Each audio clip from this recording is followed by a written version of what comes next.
بسم الله الرحمن الرحیم. د خبرونو سرچینې. د افغانستان د بهرنیو چارو وزیر مولوي امیرخان متقي د ترکمنستان د لومړي وزیر له مرستیال ترمنځ تلیفوني خبرې اترې.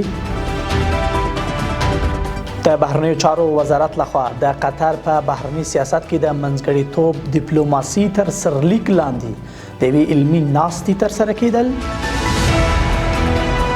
او ایران کې اسرائیل ته د جاسوسي په تور د یو کس اعدامېدل. د لوی ستر او مهربان خدای په سپېڅلي نامه درنو لیدونکو سلام. د نن ورځ خبرونو ته ښه راغلاست. نن چهارشنبې د روان کال د سلواغې 8مه نیټه ده.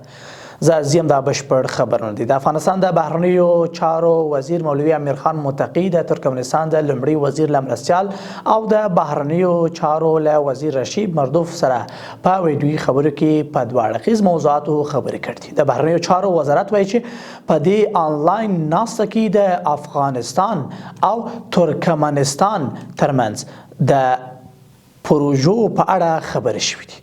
د یاد وزارت په وینا ښاغلي مردوف د افغانستان او ترکمنستان ترمنځ د اړیکو پر پراختیا د خوښۍ ترڅنګ د ګډو اقتصادي پروژو پر تطبیق او دواړو هیوادونو د مشرانو پر سفرونو ټینګار کړی دی.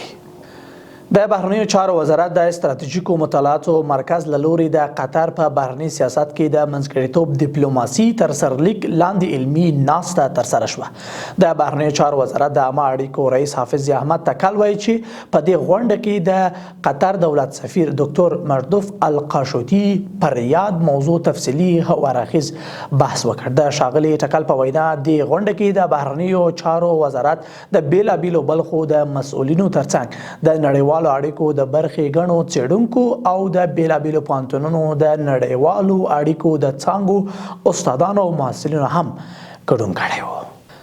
بل لنډ خبر. د امر بالمعروف نهی عن المنکر او شکایتونو اوریدلو وزارت وایي چې محتسبینو په کابل او زابل ولایتونو کې دوه کوډګر د کوډګرۍ له وسایل او کتابونو سره یو ځای نیولي دي.